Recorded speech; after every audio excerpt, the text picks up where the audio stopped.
If you've ever driven through the middle of nowhere late at night, you know how quickly the road can start to feel different. Streetlights disappear. Radio stations fade into static. The only things left are your headlights, and whatever might be waiting just beyond them. Truck drivers spend thousands of hours alone on highways that most people only pass through once. They see abandoned roads, deserted truck stops, strange people, and sometimes things they can never explain. Tonight, I have 3 disturbing stories from truck drivers whose nights on the road turned into nightmares. Our first story comes from a long-haul driver named Eric. I've been driving 18-wheelers for almost 12 years. When people ask if the job gets lonely, the answer is yes. You spend days away from home, sleeping in parking lots and truck stops, eating bad food, and staring at the same highway for hundreds of miles. Eventually, the road starts to mess with your head. You imagine shapes in the darkness. You mistake road signs for people. At least, that's what I always believed, until one night proved otherwise. This happened in October of 2023. I had picked up a refrigerated trailer outside Kansas City and was hauling frozen meat to Phoenix. The delivery wasn't due for another day, so I wasn't in any hurry. Around 11 that night, traffic had almost completely disappeared. For nearly 30 minutes, I hadn't seen another vehicle. No headlights behind me, no taillights ahead, just darkness. The weather wasn't bad. No rain, no fog, just an unusually clear night with a full moon hanging over endless empty fields. The only sound inside my cab was the low hum of the diesel engine. I had an old country station playing quietly in the background. Somewhere around mile marker 187, I noticed someone standing on the shoulder. At first, I assumed it was a broken-down driver. That happens more often than you'd think. As I got closer, I realized it was a woman. She was wearing what looked like a long white dress. Not a wedding dress. Just something old-fashioned. The strange part wasn't her clothes. It was how perfectly still she stood. She wasn't waving for help. She wasn't looking around. She was simply staring toward the road. I slowed down a little. Maybe she needed help. Maybe there was a wreck nearby. When I was about 50 yards away, she slowly turned her head toward my truck. I couldn't make out her face. The headlights reflected off her pale skin, but her eyes were hidden in shadow. For some reason, every instinct told me not to stop. I kept driving. As I passed her, I looked in my passenger side mirror. She hadn't moved. She was still standing there, watching my truck disappear into the darkness. I shook it off. People do weird things. Maybe she had mental health problems. Maybe she was waiting for someone. About 15 minutes later, I pulled into a small truck, stopped to grab coffee. There were only 3 other rigs parked there. Inside, the cashier looked half asleep. I poured myself a cup of coffee and casually asked, "You seen anyone walking along Highway 54 tonight?" He looked confused. "No." There was a woman standing by mile marker 187. His face changed immediately. He stopped counting change. Then he looked directly at me. "You didn't stop, did you?" I laughed. "No." He stayed quiet for a few seconds. Then he said, "Good." I asked him what he meant. He looked toward the front windows before lowering his voice. Drivers have been reporting that woman for years. I smiled, thinking he was joking. He wasn't. They all described the same thing. White dress, standing perfectly still, always near the same mile marker. I asked if she was homeless. He slowly shook his head. No one's ever found her.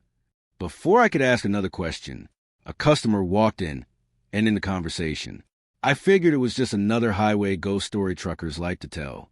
Nothing more. I finished my coffee and got back on the road. About 45 minutes later, I glanced at my driver's side mirror. There was a car behind me. Its headlights stayed unusually far back, almost like the driver was matching my speed exactly. After several minutes, I changed lanes. The car changed lanes. I slowed down. It slowed down. Now I was paying attention. Eventually, the car pulled closer. It was an older black sedan. The windows were so dark I couldn't see inside.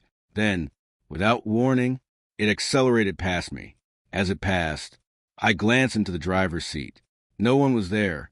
The steering wheel was turning slightly, but the seat was empty. I actually rubbed my eyes. Maybe the driver had leaned over. Maybe I missed him. The sedan continued ahead for another few hundred feet. Then its taillights disappeared. Not around a curve. Not over a hill. They simply went out, like someone switched them off. I drove another 20 miles before finding another truck stop. This one was busier. I parked next to another driver I recognized from previous routes. A guy named Frank. We started talking while fueling up. I mentioned the strange woman. He immediately interrupted me. Mile 187? I froze. You've seen her? Frank nodded slowly. Twice. He refused to say anything else. Just shook his head, then climbed back into his truck. That should have been enough warning. But curiosity got the better of me. A week later, I was driving the same route again. This time, I reached mile marker 187 around midnight. I kept telling myself, there wouldn't be anyone there. Ghost stories aren't real. People exaggerate. As the sign came into view, I scanned the shoulder. Nothing. I laughed to myself. Then, something moved, not beside the road. Behind it, standing just beyond the reach of my headlights, was the same woman. Except now, she wasn't facing the highway.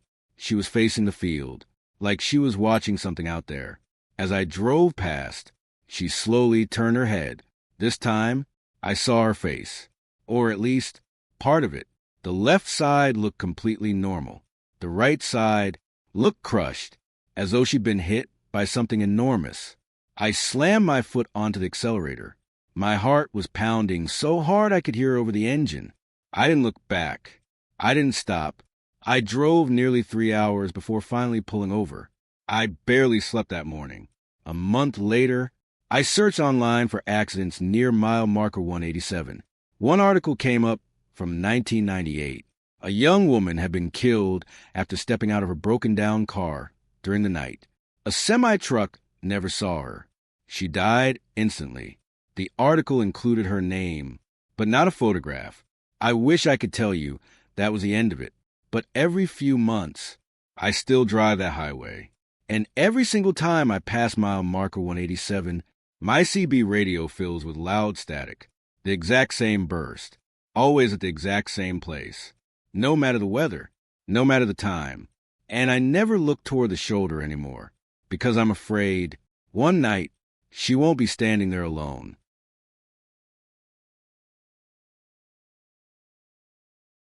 Our second story comes from a driver named Marcus. I've been driving trucks for almost 9 years.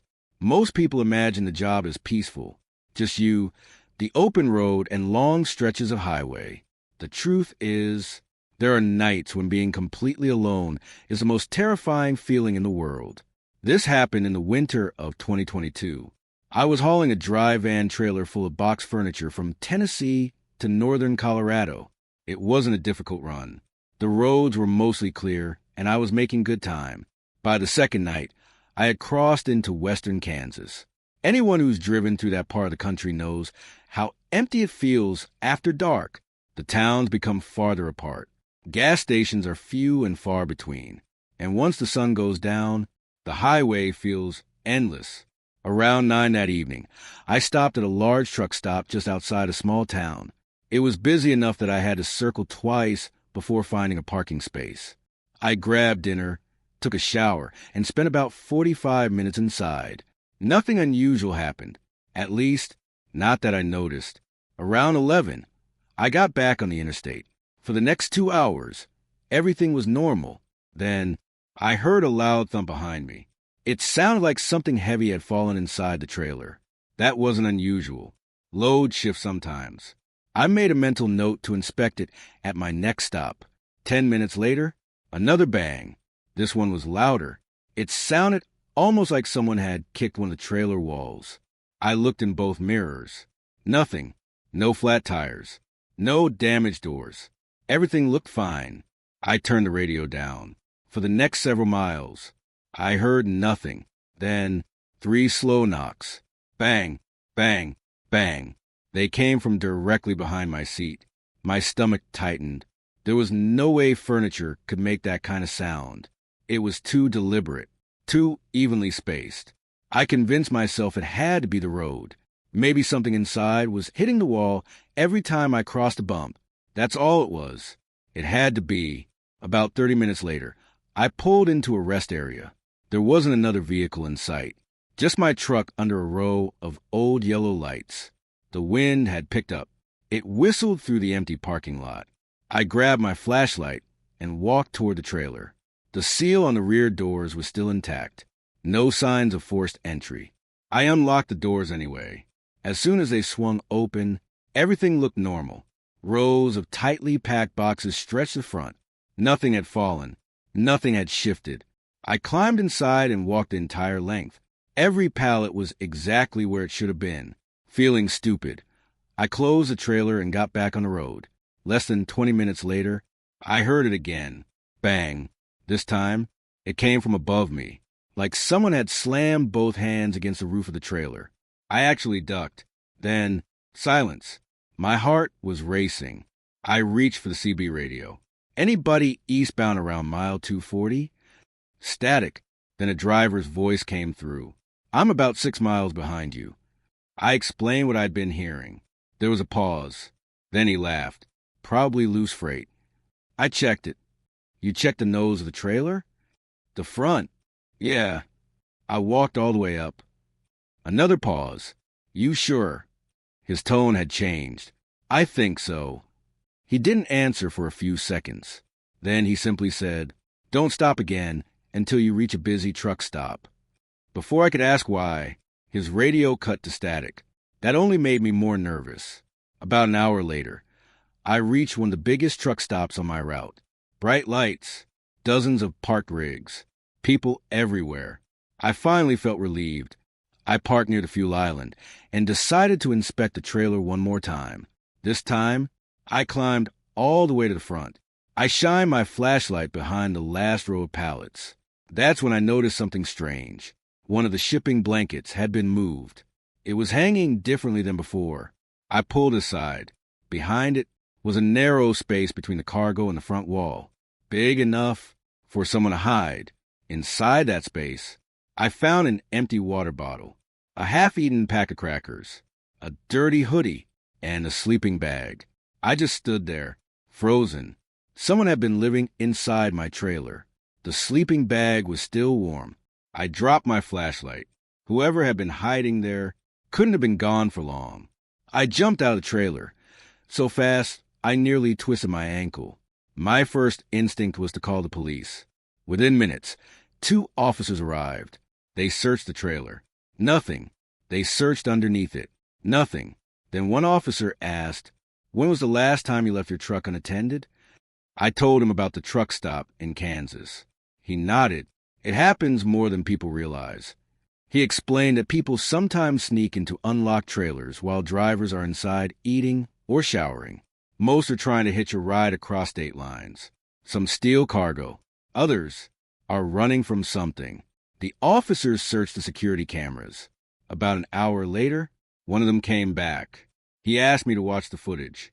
The camera showed me parking, then walking inside.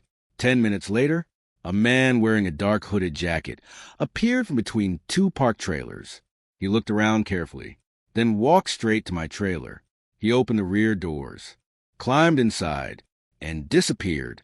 40 minutes later, I came back, started the truck, and drove away. I never noticed him. I figured that was the end of it, until the officer rewound the footage. There, he pointed at the screen. Just before I returned my truck, the man climbed back out. He looked directly toward the convenience store, toward me. Then, instead of running away, he smiled. Not a normal smile, a wide, almost excited grin. Then he slowly raised one hand and waved. The officer zoomed in. The quality wasn't great, but you could clearly see his face.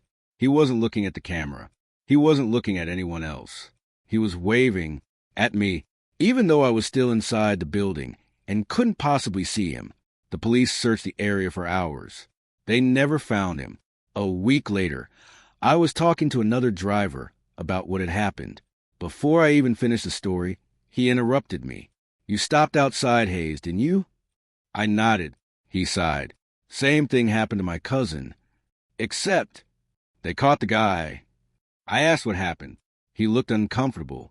The police said he'd been living in abandoned trailers for almost 3 years. He never stole anything. He never attacked anyone. So why'd they arrest him? I asked.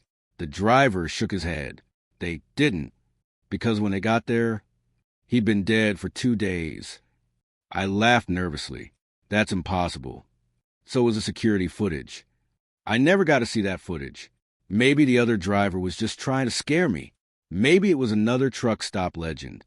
But ever since that night, I never leave my trailer unattended without checking every inch of it before I pull away. Because every now and then, when I'm driving alone on a quiet highway, I'll hear 3 slow knocks. Bang, bang, bang. And no matter how many times I stop to check, the trailer is always empty.